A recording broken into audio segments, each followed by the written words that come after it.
I'm just out watering the garden after returning from Australia, and there's a few things I thought I might show you. G'day folks, Andy here from McDowell Manor.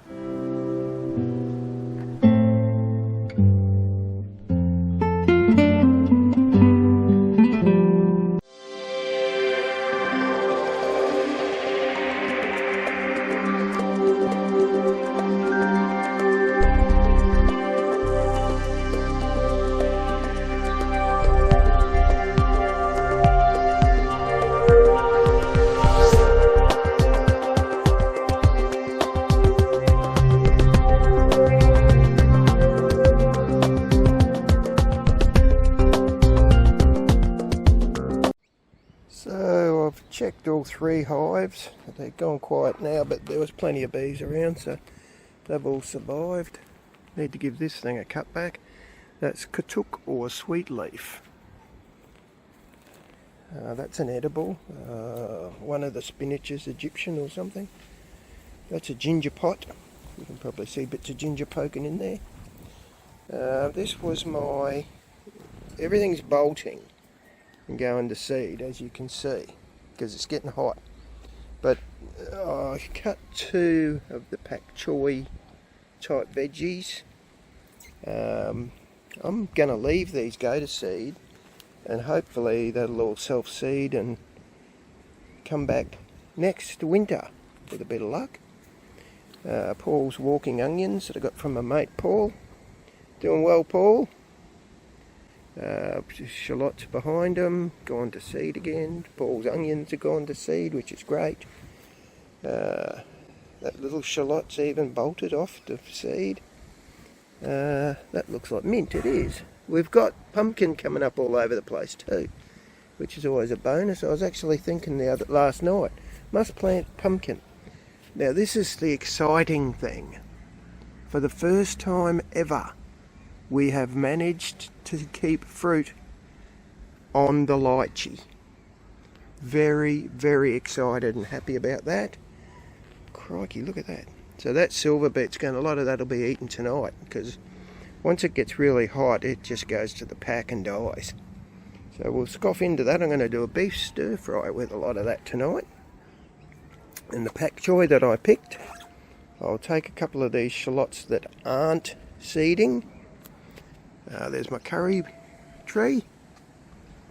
The flowers are coming on this little tiny baby mandarin, which is good. Means he's doing well. That's a combination, believe it or not, of basil and parsley. It's sort of all growing into each other, the odd shallot in the middle. But you can see it's all going to flower as well. I can't remember what that is, thyme, I think. That's not lavender and it's not sage. It's salvia. It's here for the bees. And it looks pretty out the back door. Got a lot of chilies on. Rossie's dried one lot out in the sun for me that I'll powder up, and there's a ton of them still on here, so I'll do another batch. It's really getting productive, isn't it?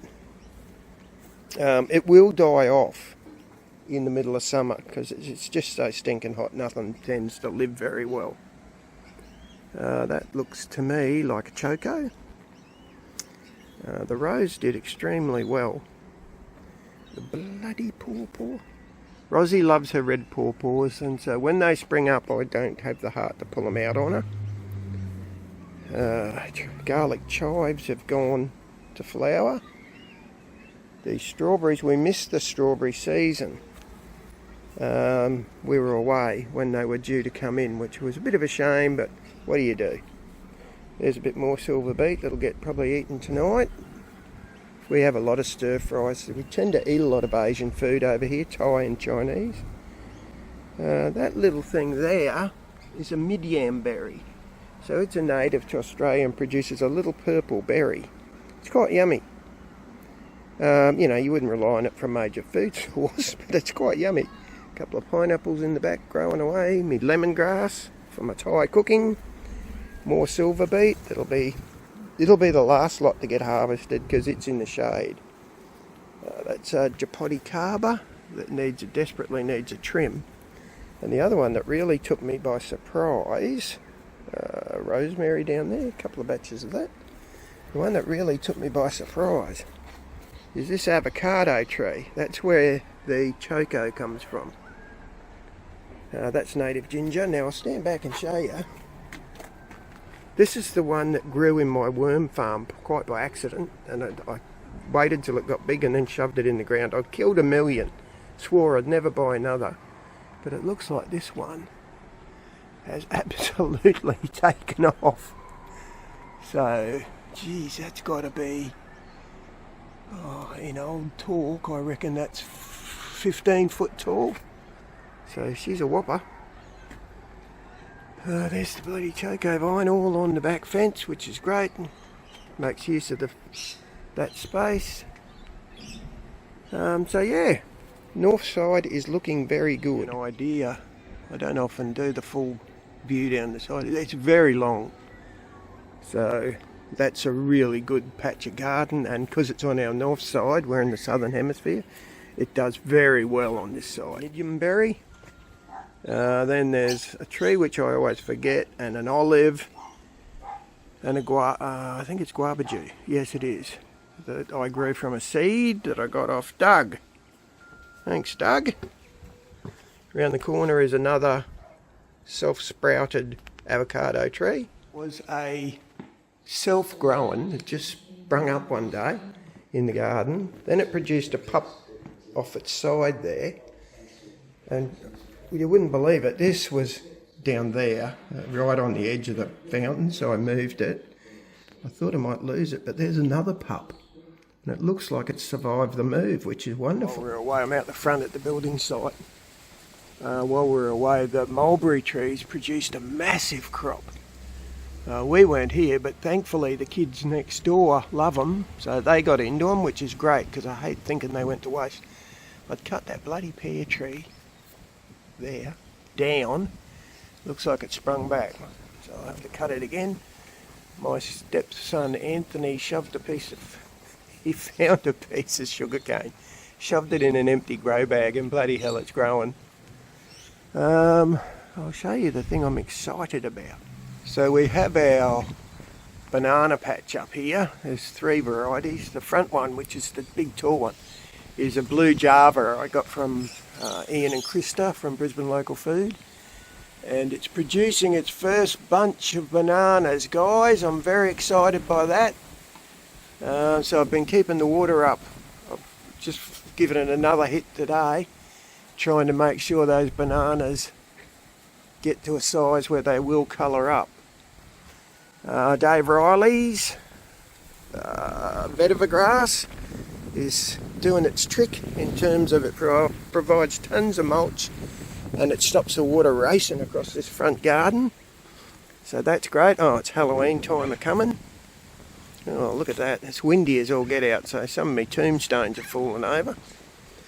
The other thing I'm quite excited about, that's galangal. Now turmeric hasn't shot up there, and I'm sure it will, so maybe it's just not time for it to shoot up yet. That's galangal, Thai ginger. My liliums that were my old grandmother's lilies, the hippeastrums, they're coming up. Now, the mango got decimated by a possum that ate all the flowers off, except there's a few on the side that I'm really hoping, if I can keep the water up, we will actually get some mangoes. So Rosie was watering it this morning, I noticed, God bless her, and I'm hoping we at least keep a couple of mangoes. I did explain to the possum that he is edible, so hopefully that will keep him away. It's just the al fresco area where we used to have the kumquat trees. Some old folks like me that have watched me for a while will remember them. They just couldn't grow with that huge tree on the footpath. There was no sun, they went all scatty and terrible, so we took them out.